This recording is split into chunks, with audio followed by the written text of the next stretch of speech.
बिस्मिल्लाहिर्रहमानिर्रहीम। Atomic structure का जो चैप्टर है बेटा पीएमसी के सिलेबस के अकॉर्डिंग वो चैप्टर नंबर 2 है और इसमें जो चीज़ें मौजूद हैं वो first year chemistry chapter number 3 और 4 के अंदर डिस्ट्रीब्यूटेड है। जैसे concept of orbitals, electronic configuration, discovery and properties of proton. तो इलेक्ट्रॉनिक कॉन्फ़िगरेशन और ऊपर वाला जो टॉपिक है क्वांटम नंबर और शेप्स ऑफ ऑर्बिटल, ये एक अलग चैप्टर में और बकिया चीज़ें अलग है। मतलब 3 और 4 का जो चैप्टर है वो पूरा मिला करके इन्होंने बनाया। ठीक है, एटॉमिक स्ट्रक्चर में सबसे पहले हम देखेंगे इन टॉपिक्स के अकॉर्डिंग आपको आना क्या चाहिए, discovery and properties of positive rays. तो हम शुरू भी वहीं से करते हैं।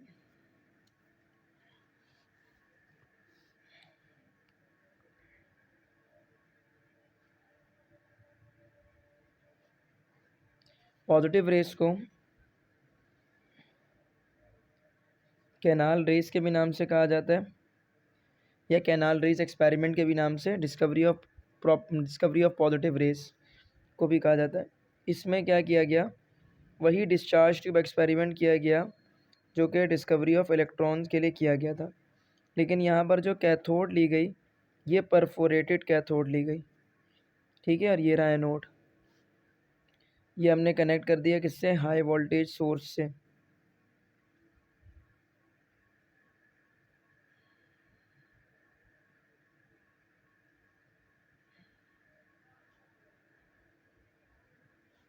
यहाँ पर मैंने क्या लगा दिया, वैक्यूम पंप लगा दिया, जिसकी वजह से अंदर का जो प्रेशर है वो क्या हो सकता है, रिड्यूस्ड हो सकता है। ठीक है, अब जब हमने high voltage of electricity pass की, high voltage of electricity pass होने से कैथोड से रेज निकली और वो किसकी तरफ जाके स्ट्राइक करती हैं, एनोड की तरफ जाके स्ट्राइक करती हैं। इन रेस को हम क्या कह रहे थे, कैथोड रेस कह रहे थे। लेकिन देखा ये गया कि जब कैथोड को परफोरेटेड बनाया गया तो कुछ रेस अपोजिटली ट्रैवल करती हुई नज़र आई जो कि आपके पास कैथोड से पीछे की तरफ जा रही थी। ठीक है, तो कैथोड की डायरेक्शन ये थी आपके पास, जबकि ये आपके पास क्या है, कैथोड से रिवर्स जा रहे थे। तो ऑब्वियसली सी बात है, एक की मूवमेंट इस तरफ है, दूसरे की मूवमेंट इस तरफ है, मतलब दे हैव द डिसिमिलैरिटीज़। तो हमने ये कहा कि हम चेक करते हैं कि ये भी उसी तरह से पार्टिकल्स प्रोड्यूस होते हुए नज़र आ रहे हैं जैसे कि कैथोड और एनोड के दरमियान में कैथोड रेस प्रोड्यूस हो रहा है। अब इनकी प्रॉपर्टीज़ देखते हैं, हो सकता है शायद ये वाली कुछ रेस पीछे की तरफ ट्रैवल होना शुरू हो गई हो। तो हमें तो प्रॉपर्टीज़ जब हम चेक करेंगे तो हमें क्लैरिफाई होगा क्या है, ये जो रेस हैं ये कौन सी रेस है। तो प्रॉपर्टीज़ को जब चेक किया गया तो वो तमाम के तमाम एक्सपेरिमेंट जो कि कैथोड रेस के लिए किए गए थे एनोड पर अप्लाई किए गए। सबसे पहले देखा ये गया कि इनका मास है कि नहीं, इनका मोमेंटम है कि नहीं है। उसके लिए हमने क्या किया, पैडल व्हील एक्सपेरिमेंट किया। पैडल व्हील एक्सपेरिमेंट में इस तरह से बहुत ही लाइट एक व्हील इन्होंने रखा और लाइट व्हील मूव कर सकता है। जब भी इससे कोई भी पार्टिकल टकराएगा, चाहे लाइट से लाइट पार्टिकल भी टकराए, तो ये क्या करेगा, मूव करेगा। जब पैडल व्हील को हमने यहाँ पर रखा तो पैडल व्हील रोटेट होना शुरू हो गई। तो पैडल व्हील की रोटेशन हो रही है जो कि क्लैरिफाई करता है कि जो भी पार्टिकल पीछे मूव कर रहा है it has mass, it has momentum and it is moving with velocity.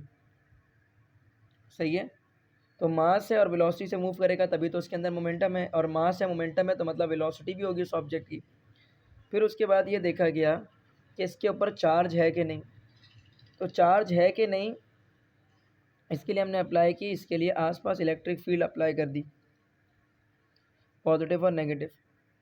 तो ये पॉजिटिव और नेगेटिव फील्ड के अंदर ये किस तरफ डिफ्लेक्ट हो गया, नेगेटिव प्लेट की तरफ डिफ्लेक्ट हो गया, जिसके बाद हमने ये कहा कि it is deflecting towards the negative plate, deflected towards negative plate, जिसके इस बात की 101% क्लैरिफिकेशन हो गई कि इनके ऊपर नेगेटिव चार्ज नहीं है बल्कि कौन सा चार्ज है, पॉजिटिव चार्ज है। कौन सा चार्ज है बेटा, पॉजिटिव चार्ज है इनके ऊपर, तभी ये किसकी तरफ मूव कर रही है, नेगेटिव चार्ज की तरफ। फिर हमने ये देखा है कि कोई भी चार्ज जब मूव करता है तो आसपास मैग्नेटिक फील्ड जनरेट करता है। कोई भी पॉइंट चार्ज अपने आसपास क्या जनरेट करता है, मैग्नेटिक फील्ड जनरेट करता है। तो अगर ये भी मूवमेंट कर रहे हैं चार्जेस तो इनके आसपास भी मैग्नेटिक फील्ड जनरेट हो रही होगी। तो जो मैग्नेटिक फील्ड जनरेट हो रही है तो इसके आसपास अगर मैं मैग्नेट लेकर के आऊँगा तो मैग्नेट में जाने के बाद इस रेस का जो पाथ है ये क्या होगा, डिफ्लेक्ट होगा, चेंज होगा, हल्का सा तो डिस्टर्ब होगा। तो मैंने क्या किया, एक तरफ नॉर्थ पोल अप्लाई किया और दूसरी तरफ साउथ पोल अप्लाई किया। सही है, अगर नॉर्थ की तरफ जाना चाहेंगे तो नॉर्थ की तरफ डिफ्लेक्शन नजर आएगी, साउथ की तरफ जाना चाहेंगे तो साउथ की तरफ डिफ्लेक्शन। तो हमने बेसिकली ये कहा कि इनके पाथ में डिफ्लेक्शन आई। ये कहीं पर भी क्लैरिफाई नहीं है कि नॉर्थ की तरफ मूव कर गए, साउथ की तरफ मूव कर गए, ऐसा कहीं नहीं लिखा हुआ। बस सिर्फ बात क्या समझ आई कि दे show the deflection towards the magnet. It means कि ये मूव कर रहे हैं चार्ज और इनके आसपास क्या मौजूद है, मैग्नेटिक फील्ड मौजूद है। ये वाली बात क्लियर हो गई।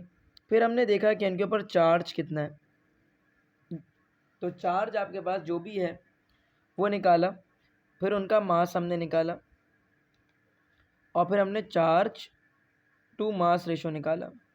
चार्ज टू मास रेशो हमें ऑलवेज डिफरेंट, हर बार डिफरेंट हमें मिला, हर बार ही डिफरेंट मिला।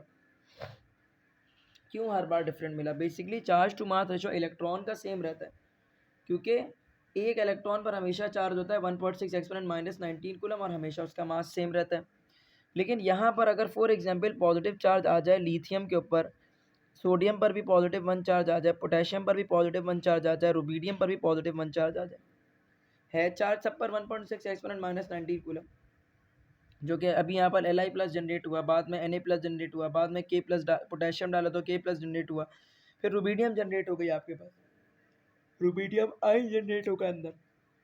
तो हर बार तमाम पार्टिकल के ऊपर अगर पॉजिटिव चार्ज सेम है तो इसका हरगिज़ मकसद ये नहीं होता कि उनका मास भी सेम हो। तो अंदर जो गैस पड़ी हुई है, ये सबसे स्ट्रॉन्ग पॉइंट है एमसीक्यूज़ का, वो ये कि charge to mass ratio of a positive rays is always different.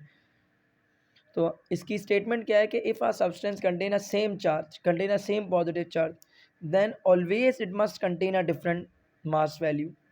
हमेशा पॉजिटिव चार्ज अगर आप सेम कर भी दो तो इन सब का मास क्या होगा, आपस में सबका मास डिफरेंट होगा। तो जब जब आप इस चार्ज के लिए चार्ज टू मास रेशो निकालोगे, इसके लिए चार्ज टू मास रेशो, इसके लिए, उसके लिए, हमेशा चार्ज टू मास रेशो क्या मिलेगा, different.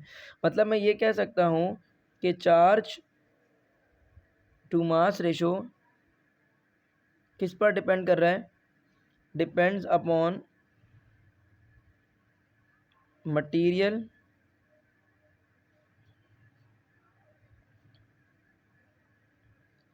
Field in tube, fill in discharge tube कह लो, फिल इन ट्यूब, वो मटेरियल जो कि अंदर प्लेस किया गया है उस पर बेसिकली आपके पास क्या कर रहा है, ये बेस कर रहा है। तो 2 पॉइंट इसके सबसे ज़्यादा एमसीक्यूज़ के लिए इंपॉर्टेंट पॉइंट है, वो ये कि इनका आपके पास जो charge to mass ratio different होता है, सेम रहता है। और चार्ज टू मास रेशो किस पर डिपेंड करता है, बेसिकली उस मटेरियल पर जो कि जिस चार्ज ट्यूब के अंदर क्या है आपके पास मौजूद है। इनके दूसरे नाम क्या है, किससे प्रोड्यूस्ड होते हैं आपके पास, डिफ्लेक्ट करते नहीं करते, ये सारे पॉइंट वाइज और मजीद आ सकते हैं। तो discovery and properties of positive raise हमने डिस्कस किया। उसके बाद Planck's quantum theory,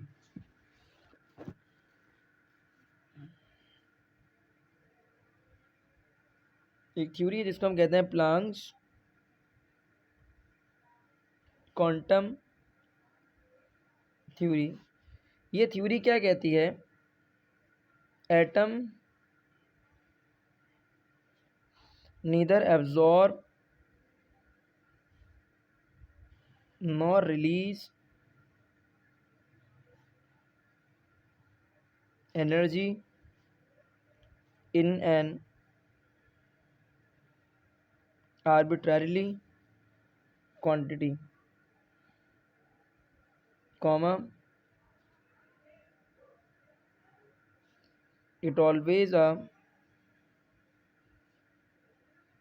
fixed value. Atom neither absorb nor release energy in an arbitrary quantity, it always a fixed value, minimum a quanta or its multiple,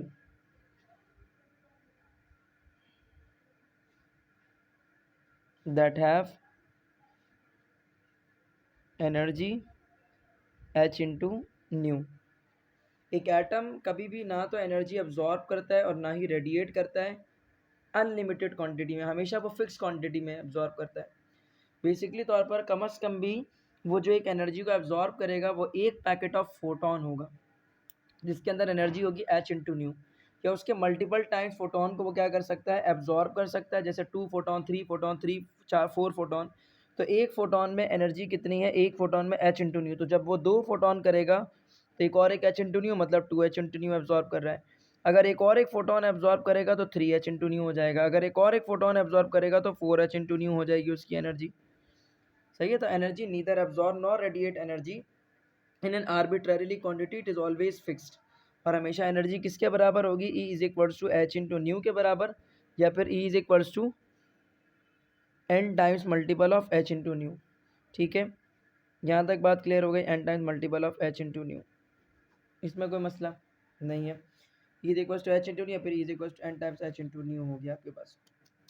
अच्छा जी, और ये H into new किसके अंदर energy होती है, कम से कम भी एक क्वांटा जो आपके पास होता है उसमें ये एनर्जी मौजूद होती है। मतलब energy packet that is called as photon, जिसके अंदर एनर्जी कितनी होती है, 1 क्वांटा। और 1 क्वांटा किसके इक्वल होता है, एच इंटू न्यू के equal. 2 quanta 2h into new, 3 quanta 3h into new. H यहाँ पर क्या है, प्लांक्स कांस्टेंट। जिस भी इक्वेशन में एच लिखा हुआ नजर आ जाए ना, मतलब वो थ्योरी हमें ये बताती है पार्टिकल नेचर ऑफ एटम के बारे में। और जिस भी एटॉमिक थ्योरी के अंदर या एटम से रिलेटेड थ्योरी के अंदर एच नहीं आ रहा, मतलब वो बताता है कि atom wave nature of atom को एक्सप्लेन करता है। तो एटॉमिक नेचर ऑफ एटम यानी मैटरलिस्टिक नेचर ऑफ एटम, या मैटर है एटम का मैटरिलिस्टिक नेचर को एक्सप्लेन करना है, तो उसकी इक्वेशन में एच जरूर आपको दिखाई देगा। न्यू क्या है यहाँ पर, फ्रीक्वेंसी ऑफ रेडिएशन। अब इसमें से कौन सा सवाल अहम है, एक तो इसकी इक्वेशन अहम है, तो सही है। उसके बाद एक क्वांटा के अंदर कितनी एनर्जी होती है, इसकी स्टेटमेंट अहम है। और यह इसकी स्टेटमेंट दे करके इसकी थ्योरी का नाम पूछा जा सकता है, या इक्वेशन दे करके आपके पास थ्योरी का नाम पूछा जा सकता है। तो यहाँ पर आपके पास लर्निंग ऑब्जेक्टिव था define the photon as a unit of radiation energy. तो हमने यहाँ पर प्लांक्स क्वांटम थ्योरी की मदद से यही बताया कि एनर्जी एब्जॉर्ब या रेडिएट होती है किसी भी एक एटम से in form of small packets that contain energy that is equals to at least 1 quanta. और एनर्जी कम से कम भी आपके पास जो एब्जॉर्ब या रेडिएट होगी वो इसके मल्टीपल टाइम्स एब्जॉर्ब या फिर रेडिएट होगी। नेक्स्ट टॉपिक है कॉन्सेप्ट ऑफ, उसके बाद use the Aufbau principle, Pauli's exclusion principle, Hund's rule. ये describe the hydrogen atom using a quantum theory. Hydrogen atom using a quantum theory को अगर हम कहें तो इसको अभी आगे चलकर देखते हैं कि ये हाइड्रोजन एटम को हम क्वांटम थ्योरी के अकॉर्डिंग कैसे एक्सप्लेन कर सकते हैं। बेस चलो देखो मैं बता रहा हूँ, क्वांटम थ्योरी के अकॉर्डिंग जो आपके पास हाइड्रोजन है, इस हाइड्रोजन का शेल कहाँ पड़ा हुआ है, फर्स्ट शेल के अंदर आपके पास इसका इलेक्ट्रॉन मौजूद है और पहला इलेक्ट्रॉन मौजूद है। तो यहाँ से जो आपके पास एनर्जी, आप ये इलेक्ट्रॉन फॉर एग्जांपल एक्साइट करके किसी दूसरे शेल में चला गया। अब वो जब वहाँ से वापस आएगा तो वहाँ पर से वापस आते हुए वो क्या करेगा, एनर्जी को रिलीज़ करेगा, और वो जो एनर्जी को रिलीज़ करेगा वो होगी एच इंटू न्यू के इक्वल। किसके इक्वल होगी, एच इंटू न्यू के इक्वल। या फिर आपके पास इसके मल्टीपल टाइम्स ही होगा, इससे ना तो ज़्यादा हो सकता है ना ही कम, मतलब आर्बिट्ररी क्वांटिटी में नहीं होता। तो यहाँ पर सिर्फ समझाया जाता है कि सिंपलेस्ट एटम आप ले लो हाइड्रोजन, और हाइड्रोजन एटम में भी जब दूसरे शेल से या कहीं से भी आपके पास इलेक्ट्रॉन आता है, आर्बिट्ररी क्वांटिटी का मकसद है अनफिक्स क्वांटिटी। जैसे फिक्स है ना 1.6 एक्सपोनेंट माइनस 19 कूलम, आर्बिट्ररी का मकसद कभी 1.6 हो, कभी 1.2 हो, कभी 1.4 हो, कभी एक्सपोनेंट माइनस 1 हो, कभी 3 हो, कभी 4। This is arbitrary quantity. ठीक है, उसके बाद कॉन्सेप्ट ऑफ ऑर्बिटल में जानेंगे तो आपको कहा जा रहा है कि कॉन्सेप्ट ऑफ ऑर्बिटल में डिस्टिंग्विश, इसका लर्निंग ऑब्जेक्टिव में भी आपके पास कॉन्सेप्ट ऑफ ऑर्बिटल ही मौजूद है। तो पहले तो हम देखेंगे शेल, सब शेल, फिर जाएंगे ऑर्बिटल की तरफ और फिर फॉर्मूलाज उसके देखेंगे जिससे सवाल आएंगे आपके। ठीक है, तो वैसे सेकेंड ईयर केमिस्ट्री में तो इसका कॉन्सेप्ट बहुत अच्छा पक्का हो चुका होता है।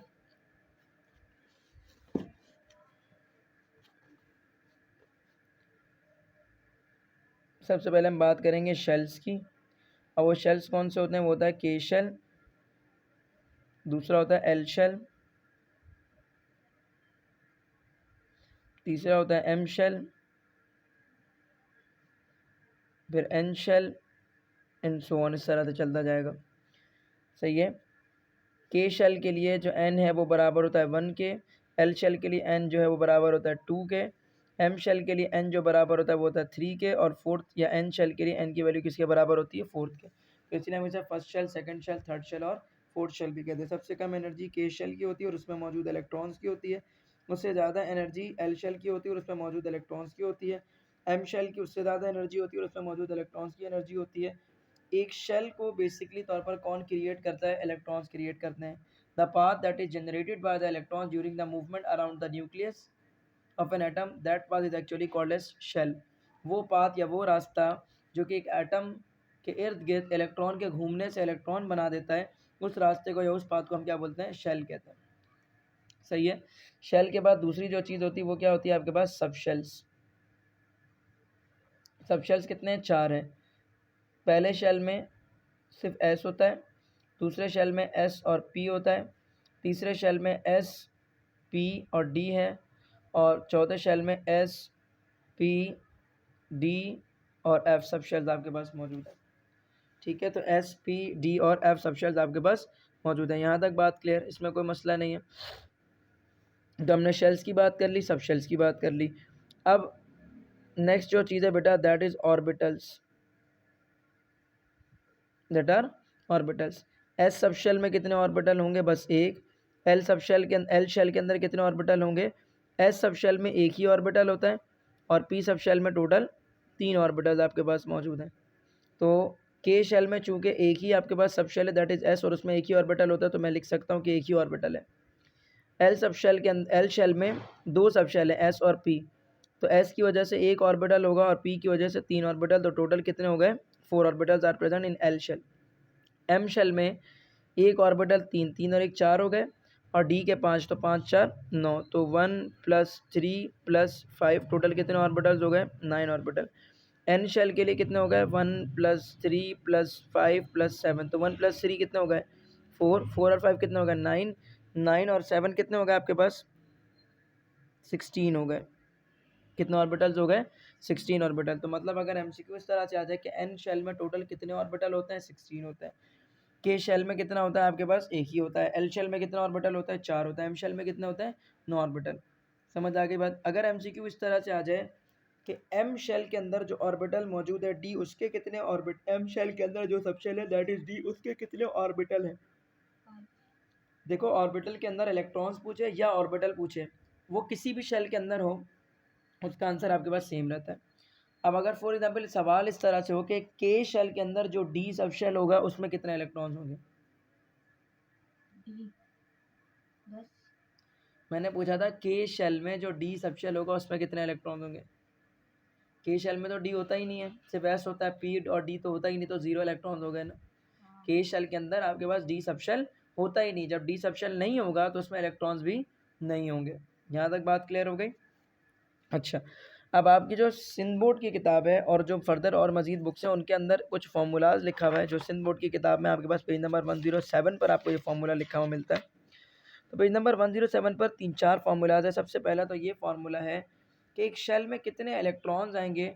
अगर हम वो कैलकुलेट करना चाहते तो हम कैसे करेंगे? पहले एक स्टेप मैं और यहाँ पर करना चाहूँगा। एक ऑर्बिटल में एक ही इलेक्ट्रॉन 2 इलेक्ट्रॉन आते हैं, तो के शेल में कितने ऑर्बिटल हो गए? एक ऑर्बिटल। तो इलेक्ट्रॉन्स ऑफ शेल, पूरे शेल के इलेक्ट्रॉन्स की बात की जाए तो क्योंकि के शेल में एक सब शेल है दैट इज एस और उसमें एक ही ऑर्बिटल है, तो के शेल के अंदर सिर्फ एस में ही 2 इलेक्ट्रॉन आ सकेगा। एल शेल में टोटल 2 एस में आएंगे, 6 पी में, तो टोटल 2 + 6 मतलब 8 इलेक्ट्रॉन्स कैन बी प्रेजेंट। ठीक है। एम शेल में टोटल आपके पास 9 ऑर्बिटल है, हर में 2-2 इलेक्ट्रॉन रहेगा। ठीक है, तो एस ऑर्बिटल में 2 इलेक्ट्रॉन चलेगा, पी ऑर्बिटल में 6 चलेगा, डी में आपके पास 10 चलेगा, तो टोटल कितना हो गया आपके पास? 18 इलेक्ट्रॉन हो गए। जितने ऑर्बिटल होते हैं उसके डबल होते हैं। एन शेल के अंदर एस पी डी और एफ सब शेल है, तो एस सब शेल के अंदर 2 इलेक्ट्रॉन जाएगा, पी में 6 जाएगा, डी में 10 इलेक्ट्रॉन जाएगा और एफ में 14 इलेक्ट्रॉन आपके पास चले जाएंगे। तो टोटल कितने हो गए आपके पास? 32 इलेक्ट्रॉन्स चले जाएंगे। चलो, तो इलेक्ट्रॉन समझ आ गए। अब आपसे डायरेक्टली सवाल अगर ये पूछा जाए कि भाई ये बताइए कि किस शेल में कितने इलेक्ट्रॉन्स होंगे,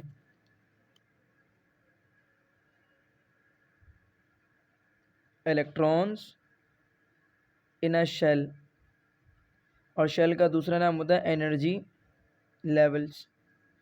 तो डायरेक्टली आपसे ये पूछा जाए कि किस शेल में कितने इलेक्ट्रॉन्स होंगे, तो ये कैसे बताओगे? एक फॉर्मूला होता है दैट इज़ 2n², उससे बताओगे। जैसे कि अगर मैं बात करूँ के शेल की, तो के लिए एन की वैल्यू क्या होती है? 1, तो इसके लिए 2n² लगाओ फॉर्मूला, तो 2 मल्टीप्लाई बाय 1 का स्क्वायर, आंसर क्या आएगा इसका 1 का स्क्वायर 1, 2 से मल्टीप्लाई होगा तो 2, मतलब पहले शेल में कितने इलेक्ट्रॉन आ सकते हैं 2। एल शेल, फॉर्मूला अप्लाई करो 2n², के लिए एल के लिए एन की वैल्यू क्या होती है 2, तो यहाँ पर 2 मल्टीप्लाई बाय 2 का स्क्वायर, 2 2 ज़ा 4, 4 2 ज़ा क्या हो गया 8 इलेक्ट्रॉन्स मौजूद हैं किस शेल में, एल शेल में, मतलब जो हमने अभी काउंट किया वो डायरेक्टली फार्मूले से निकल रहा है। इसी तरह से एन शेल में अगर निकालो तो 3, तो 3 2 3 3 ज़ा 9, 9 2 ज़ा 18 इलेक्ट्रॉन हो जाएंगे, और अगर एन शेल में निकालूंगा तो एन की जगह 4, 4 4 ज़ा 16, 16 2 ज़ा 32 इलेक्ट्रॉन हो जाएगा आपके पास। तो जो फॉर्मूला है दैट इज़ 2n², ये किस काम के लिए इस्तेमाल होता है, किसी भी एक शेल में कितने इलेक्ट्रॉन्स टोटल आ सकते हैं, या कोई भी एक शेल बनाता है कितने इलेक्ट्रॉन मिल करके, असल जुमला ये है कि कोई भी एक शेल आपके पास कितने इलेक्ट्रॉन मिल करके बनाएंगे। तो M sub shell is form by 18 electron, N sub shell is form by 32 electron, L sub shell is form by 8 electron, and N shell is form by 32 electron, M shell is form by 18 electron, L shell is form by 8 electron, and K shell is form by 2 electron. Basically what is shell, वो रास्ता या वो path जो कि nucleus के around electrons के घूमने से बनता है, उस रास्ते को हम क्या कहते हैं, उस पाथ को हम क्या कहते हैं, शेल्स कहते हैं, ठीक है, या जिसे हम एनर्जी लेवल्स कहते हैं। अब दूसरा फॉर्मूला होता है that is called as 2l+1। अब ये किस काम के लिए इस्तेमाल होता है 2l+1, number of orbitals in each sub energy levels, number of orbitals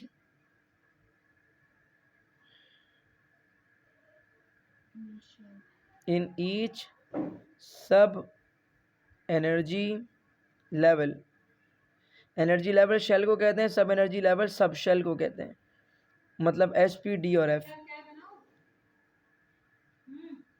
जी अगर बात की जाए number of orbitals in each sub energy level की बात की जाए, मतलब सब शेल्स की अगर बात की जाए, तो उसके लिए जो फॉर्मूला होता है बेटा वो होता है 2l+1 का। अब एक होता है आपके पास एजीम्यूथल क्वांटम नंबर, और एजीम्यूथल क्वांटम नंबर को हम एल से लिखते हैं। एस के लिए एल की वैल्यू होती है 0, पी के लिए एल की वैल्यू होती है 1, डी सब शेल के लिए एल की वैल्यू होती है 2, और एफ सब शेल के लिए एल की वैल्यू क्या होती है 3।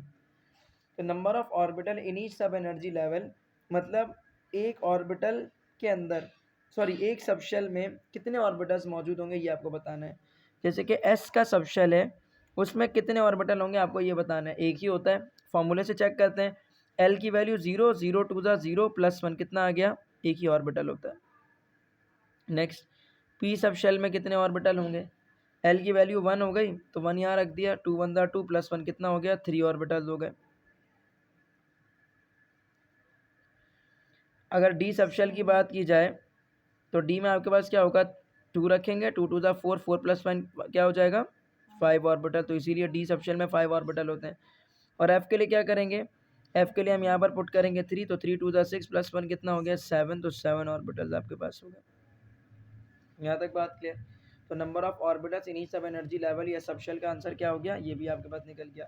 अब एक और एक फॉर्मूला होता है that is called as 2l+1, मतलब इसको भी हम 2 से मल्टीप्लाई करते हैं।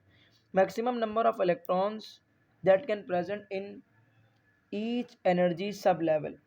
देखो एल की वैल्यू जब भी आ जाएगी ना तो सब शेल की बात होगी, और एन की वैल्यू जब जब आएगी ना तो शेल की बात होगी। तो अगर उस वक्त याद ना आए कि शेल की बात हो रही है सब शेल, देखना एन की बात हो रही है या एल की वैल्यू बात हो रही है। तो एल का मकसद है आपके पास sub shell s p d f, और एन का मकसद होता है सिर्फ शेल मतलब एनर्जी लेवल्स।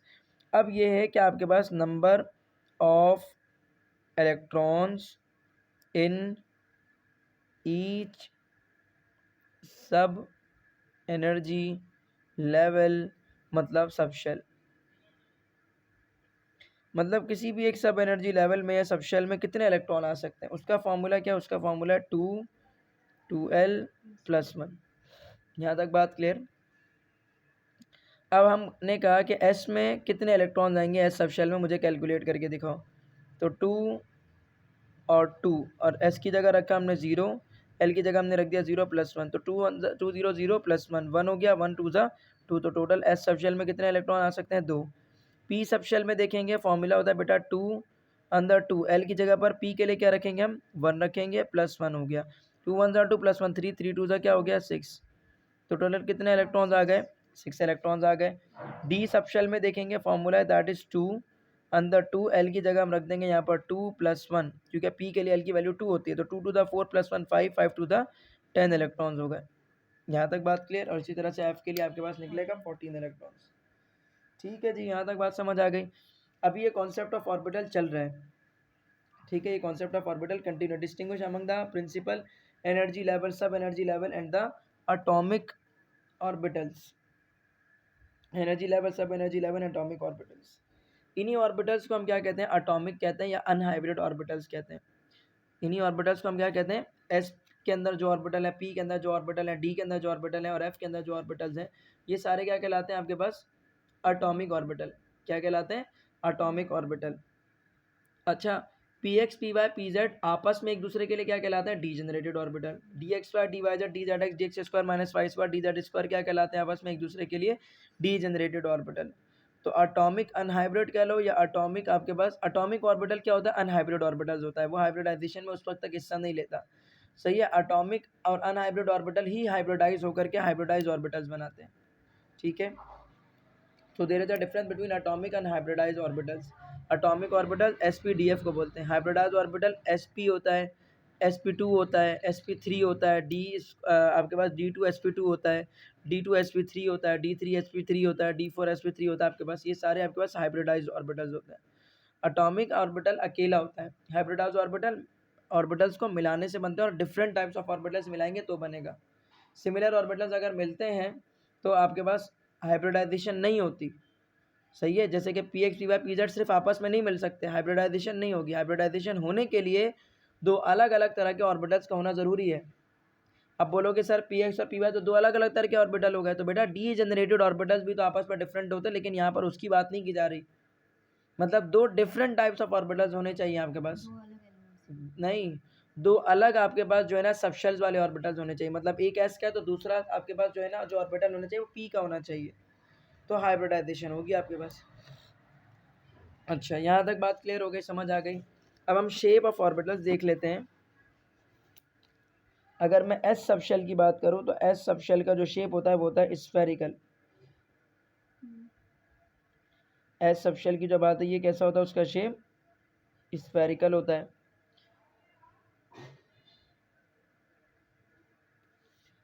अब इसके लिए कुछ मज़ीद बातें। एस सबशेल के अंदर ऑल एक्सेस आर प्रेजेंट, तमाम के तमाम एक्सेस क्या होते हैं इसके अंदर? मौजूद होते हैं। जितना आपके पास बेटा पॉसिबिलिटी है इस प्लस एक्सिस वाले साइड पर इलेक्ट्रॉन पाए जाने की, बिल्कुल उतनी पॉसिबिलिटी होती है। ये सबशेल है ना एस, इसमें दो इलेक्ट्रॉन्स हैं, तो वो दोनों इलेक्ट्रॉन पाए जाने का चांस एक्स पर जितना है वाई पर भी उतना, और जितना वाई पर है उतना जेड पर भी है। तो ऑल एक्सिस पर इलेक्ट्रॉन्स के आपके पास पाए जाने का chance, electrons position is present, मतलब कहीं पर भी आपको इलेक्ट्रॉन मिल सकता है। So probability of finding electron is maximum at all the axis, या इज यूनिफॉर्म।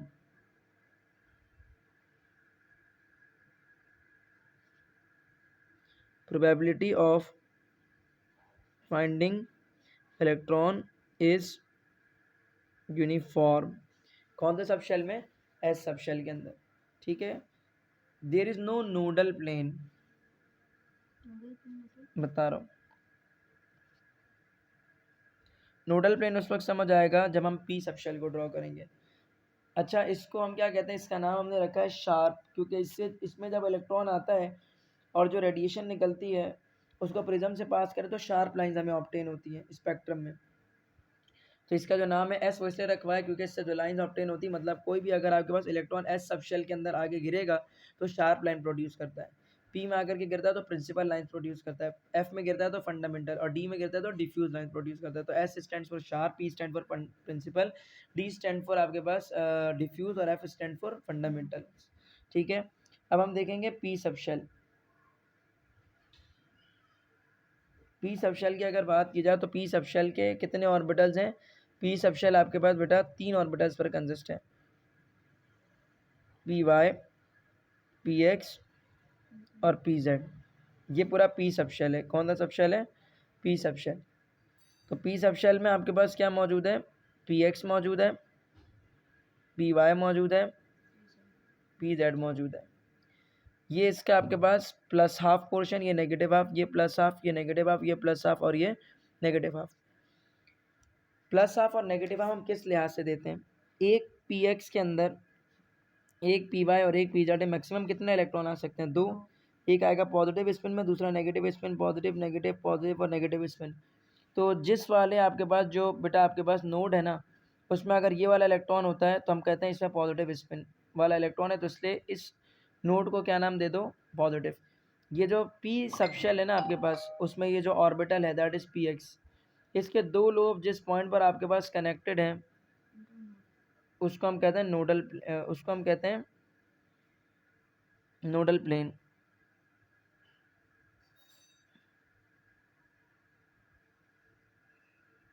इंटरनोड तो कहते हैं क्योंकि दो नोड्स के दरमियान में, लेकिन हम बोलते हैं इसको nodal plane.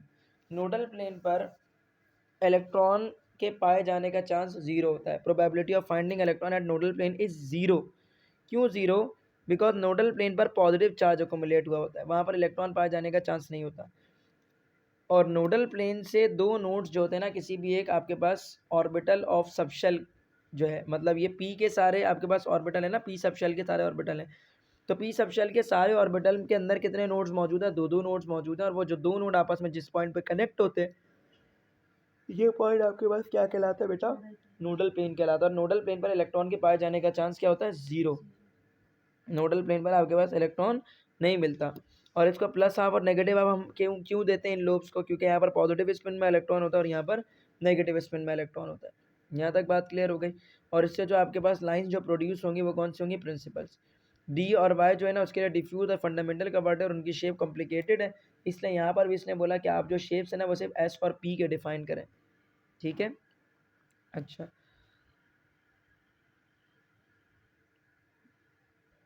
Using the of बो, उसके बाद है describe the concept of orbitals हो गया, रेडिएशन का कॉन्सेप्ट हो गया, use the Aufbau principle, Pauli's exclusion principle, Hund's rule, write the configuration of the atom, write the electronic configuration of atom. Electronic configuration तो आती है निकालना करना, ठीक है, उसके लिहाज से पीरियड और ग्रुप जो सेकेंड ईयर में सीखा है उसके अकॉर्डिंग बता दोगे। Use the Aufbau principle, Pauli's exclusion principle, n plus l rule और Hund's rule. Pauli's exclusion principle क्या कहता है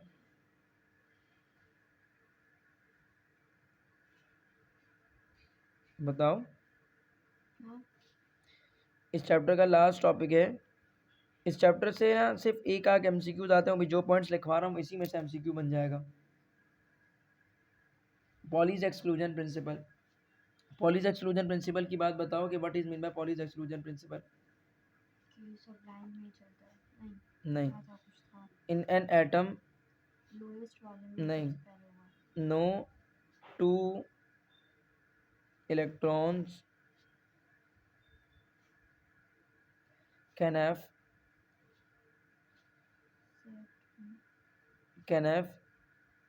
same set of 4 quantum numbers. What is quantum number? वो 4 नंबर जिसकी मदद से हम इलेक्ट्रॉन की एग्जैक्ट पोजीशन को लोकेट कर सकते हैं किसी भी एक सबशेल के अंदर मौजूद ऑर्बिटल में।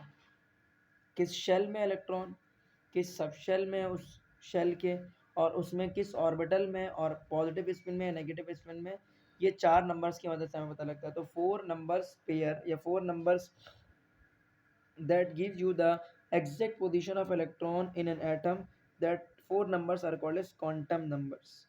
ठीक है, पॉलीज एक्सक्लूजन प्रिंसिपल ये कहता है कि दुनिया में जितने भी एटम्स हैं, हर एक एटम के अंदर कभी भी किसी भी टाइम पर 2 इलेक्ट्रॉन जो आपके पास है, इन दोनों के लिए चारों क्वांटम नंबर कभी भी सेम नहीं हो सकता। Always the 4 quantum numbers will be different.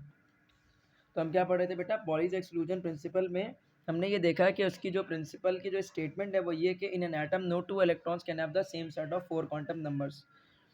मतलब कोई भी एक एलिमेंट का एक एटम है, उसमें आया दो इलेक्ट्रॉन है, 4 है, 5 है, 6 है, 7 8 है, हर इलेक्ट्रॉन्स के लिए 4 नंबर हम लिखते हैं। वो चारों नंबर कौन से होते हैं? Principal quantum number, azimuthal quantum number, magnetic और स्पिन क्वांटम नंबर। ये चारों के चारों नंबर में से कम भी कोई एक नंबर ज़रूर डिफरेंट होगा 2 इलेक्ट्रॉन्स के लिए। मतलब अगर 3 नंबर 2 इलेक्ट्रॉन के लिए सेम होगा तो एक तो लाजमी डिफरेंट होगा हर हाल में। तो इसलिए हम कहते हैं कि no two electrons can have the same set of 4 quantum number, मतलब जो पूरा सेट है 4 नंबर का क्वांटम नंबर का, वो कभी भी 2 इलेक्ट्रॉन के लिए एक जैसा नहीं हो सकता। इसकी वॉल्यूशन किस तरह से, कोई भी एक ऑर्बिटल आपको इस तरह से बना के दिया जाएगा और उसमें 1 2 ऐसे 3 इलेक्ट्रॉन दिखा दिए जाएंगे। तो 3 इलेक्ट्रॉन जहाँ भी देख लिया आपने सिंबल बोना है पॉलीज की वॉल्यूशन चल रही है। उसके बाद होता है ऑफ बो प्रिंसिपल।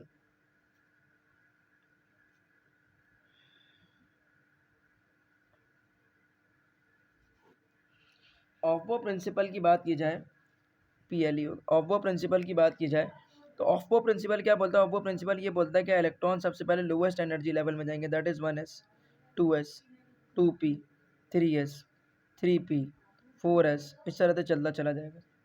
और जब दो ऑफ बो प्रिंसिपल के लिए आपके पास जो लोवेस्ट एनर्जी लेवल है उनमें पहले इलेक्ट्रॉन फिल होगा, फिर उसमें हाईएस्ट में इलेक्ट्रॉन फिल होगा आपके पास, ठीक है। तो लोअर एनर्जी लेवल से आपके पास इलेक्ट्रॉन फिल होते हुए कहाँ तक जाएगा? हाईएस्ट एनर्जी लेवल तक, और उसने जो पूरी एक सीक्वेंस दी उस सीक्वेंस के अकॉर्डिंग इलेक्ट्रॉन फिल होगा। अब इसकी वायलेशन कैसे पहचानोगे? अगर आपको इस तरह से दिखाया कि 1s है, ठीक है, 1s के बाद 2p रख दिया, 2p के बाद जो है 3s रख दिया, फिर 2s रख दिया, तो ऑफ वो तो क्या बोलता है कि 1s की एनर्जी सबसे कम है, फिर 2s की एनर्जी है, फिर 2p की है, फिर 3s की। तो इधर तो आपने आगे पीछे करके रख दिया, जिसकी एनर्जी कम है उसको पहले लिखना चाहिए था, आपने बाद में लिख दिया, और जिसको बाद में लिखना चाहिए था उसको पहले। तो कौन से रूल की वायलेशन हो गई? ऑफ बो की। और हुंड्स रूल क्या बोलता है? हुंड्स रूल ये बोलता है,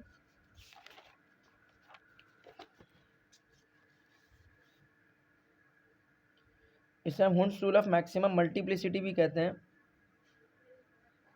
हुंड्स रूल बेसिकली ये कहता है कि जो ऑर्बिटल्स होते हैं ना, उसमें जो इलेक्ट्रॉन्स होते हैं ये फुलफिल्ड होते हैं फर्स्ट हाफ फिल्ड, पहले कोई भी एक ऑर्बिटल हाफ फिल्ड होगा, देन क्या होगा बेटा? अब आपके पास फुल फिल्ड हो जाएगा, सही है। एक ऑर्बिटल है, जैसे फॉर एग्जांपल पी का ऑर्बिटल है, पी सब शेल है, उसमें ऑर्बिटल्स है 3। तो कोई भी एक आपके पास जो ऑर्बिटल है उसमें इलेक्ट्रॉन्स कैसे फिल होंगे? पहले हाफ फिल देन फिर फुल फिल। और अगर कोई सब शेल ऐसा है जिसमें एक से ज़्यादा ऑर्बिटल है तो उसके सारे ऑर्बिटल पहले क्या होंगे? हाफ फिल, देन फिर सारे ऑर्बिटल क्या होंगे? Full fill. अब इसकी वॉल्यूशन कैसे पहचानोगे? जैसे तुम्हारे पास ये एक ऑर्बिटल दे दिया, इस ऑर्बिटल में यहाँ पर दोनों इलेक्ट्रॉन भर दिए, यहाँ पर एक इलेक्ट्रॉन भर दिया, तो पहले तो हाफ फिल होना चाहिए था, इलेक्ट्रॉन 1 2 3 इधर इस तरह से भराने चाहिए थे 1 2 और 3। इसने क्या किया? पहले में 2 भर दिए, फिर दूसरे में 1। तो ये किसकी वॉल्यूशन हो गई? हुंड्स रूल की वॉल्यूशन। समझ आ गई बात? तो इस तरह से आपको वॉल्यूशन भी पहचाननी आनी चाहिए और इनके स्टेटमेंट भी याद रहनी चाहिए। उसके बाद शेप्स भी हमने डिस्कस कर लिया, इलेक्ट्रॉनिक कॉन्फ़िगरेशन आपको आती है, क्वांटम थ्योरी हमने डिस्कस किया, उसके बाद इसका जनरल शेप हो गया, principles, energy level, sub energy level, ये भी हो गया, कॉन्सेप्ट ऑफ ऑर्बिटल्स का भी टॉपिक हो गया, photon as a unit of radiation energy ये भी हो गया, discovery of the properties of photon proton, ये भी हमारे पास ये टॉपिक कवर हुआ। तो इस तरह से हमारा जो PMC का सिलेबस है उसके अकॉर्डिंग एटॉमिक स्ट्रक्चर का जो टॉपिक है ये क्या हो गया? कवर। लेकिन आपके पास यहाँ पर एक नंबर है, that is called as quantum number, जो कि यहाँ पर लर्निंग ऑब्जेक्टिव में कहीं नहीं दिया हुआ। अब क्वांटम नंबर्स आपको आएगा तो फिर आप क्या कर सकते हो? बकिया इसके हवाले से डिस्कस कर सकते हो। क्वांटम नंबर बड़े सिंपल से 4 नंबर्स होते हैं, प्रिंसिपल, एजीमुथल, मैग्नेटिक और स्पिन क्वांटम नंबर, जो कि पेज नंबर 101 पर बड़े अच्छे से लिखे हुए हैं। प्रिंसिपल क्वांटम नंबर आपके पास क्या बताता है? प्रिंसिपल क्वांटम नंबर हमेशा साइज ऑफ ऑर्बिटल के बारे में बताता है कि एक साइज ऑफ ऑर्बिटल कितना है, और इसको हम n से लिखते हैं। तो कोई भी एक इलेक्ट्रॉन अगर आपके पास k शेल में होगा तो उसके लिए n की वैल्यू यानी प्रिंसिपल क्वांटम नंबर की वैल्यू 1 होगी, मतलब जो शेल का नंबर होता है उस शेल के अंदर मौजूद इलेक्ट्रॉन्स के लिए भी प्रिंसिपल क्वांटम नंबर वही होता है। और जो सेकंड शेल था, सही है, सेकंड शेल, उसमें s और p सब शेल थे और उसमें टोटल कितने इलेक्ट्रॉन्स आएंगे? 8। इन 8 के 8 इलेक्ट्रॉन्स के लिए जो प्रिंसिपल क्वांटम नंबर होगा वो होगा 2। क्यों? क्योंकि जो शेल के लिए n की वैल्यू होती है, इस शेल में मौजूद जितने भी इलेक्ट्रॉन्स होते हैं उन सब के लिए प्रिंसिपल क्वांटम नंबर की वैल्यू क्या होगी? 2 ही होगी। अब ये 18 इलेक्ट्रॉन जो कि किस शेल के अंदर है? m शेल में, तो m शेल के लिए n की वैल्यू क्या है? 3। तो इसमें जितने भी इलेक्ट्रॉन हैं उन सब के लिए प्रिंसिपल क्वांटम नंबर की वैल्यू भी क्या हो जाएगी? 3। एजीमुथल क्वांटम नंबर, अब एजीमुथल क्वांटम नंबर को हम सब्सिडरी क्वांटम नंबर भी कहते हैं और ये शेप ऑफ ऑर्बिटल को एक्सप्लेन करता है। इसको हम L से लिखते हैं, जो कि अभी हमने बताया कि S के लिए 0 होता है, P के लिए 1, D के लिए 2 और F के लिए 3 होता है। तीसरा क्वांटम नंबर होता है magnetic quantum number. Magnetic quantum number के लिए जो भी एक सबशेल के लिए आपने L की वैल्यू दी है उसको माइनस से स्टार्ट करके प्लस तक आप जाएंगे। कैसे आप जाएंगे? जैसे कि S के लिए क्या होगा 0, हाँ एल की वैल्यू, और पी सब शेल के लिए क्या होगा -1 0 और +1, क्योंकि एल की वैल्यू पी के लिए 1 होती है। डी के लिए एल की वैल्यू क्या होती है 2, तो -2 -1 0 +1 +2। एफ के लिए क्या होती है आपके पास एल की वैल्यू 3 होती है, तो -3 -2 -1 0 +1 +2 +3। उसके बाद लास्ट है आपके पास कौन सा quantum number, spin quantum number. Spin quantum number basically electron अगर क्लॉकवाइज डायरेक्शन में तो +12 इस तरह से, और अगर इस तरह से इलेक्ट्रॉन मौजूद है तो उसके लिए -12 होगा। यहाँ तक बात क्लियर। अब ये इंटर में आपके पास हाइड्रोजन के अंदर जो हीलियम में दोनों इलेक्ट्रॉन थे उनके लिए चारों क्वांटम नंबर लिखने होते थे, ठीक है। क्वांटम नंबर्स की मदद से हम बता सकते हैं कि किस इलेक्ट्रॉन की एनर्जी हायर है, किसकी लोअर है। जैसे कि अगर मैं कह रहा हूँ कि एक एटम है जिसका प्रिंसिपल क्वांटम नंबर है 2, दूसरा है इलेक्ट्रॉन उसके लिए प्रिंसिपल क्वांटम नंबर है 4, तो मतलब वो इलेक्ट्रॉन फोर्थ शेल में भरा हुआ है ना, एन की वैल्यू 4 है मतलब वो इलेक्ट्रॉन फोर्थ शेल में, तो ऑब्वियसली फोर्थ शेल की एनर्जी ज़्यादा होती है फर्स्ट शेल और सेकंड शेल के लिहाज से, तो वहाँ पर जो इलेक्ट्रॉन है वो क्या होगा हाईली एनर्जेटिक होगा। तो जो आपके पास MCQ आए उसमें सबसे पहले देखना प्रिंसिपल क्वांटम नंबर की वैल्यू, कि प्रिंसिपल क्वांटम नंबर की वैल्यू क्या है। प्रिंसिपल क्वांटम नंबर की वैल्यू डिफरेंट होगी, उसमें जो सबसे ज़्यादा वैल्यू होगी प्रिंसिपल क्वांटम नंबर के लिए, जो भी लिखा होगा n की वैल्यू 1 2 3 4 जो भी लिखा होगा, तो जिसमें n की वैल्यू सबसे ज़्यादा होगी वो इलेक्ट्रॉन सबसे ज़्यादा एनर्जाइज होगा। सही है, तो ये होगा बेटा हमारा एटॉमिक स्ट्रक्चर का टॉपिक यहाँ से कंप्लीट। इससे आने वाले MCQ और जितने भी एस्पेक्ट्स हैं हमने यहाँ पर सारे ख़त्म कर लिए, ठीक है।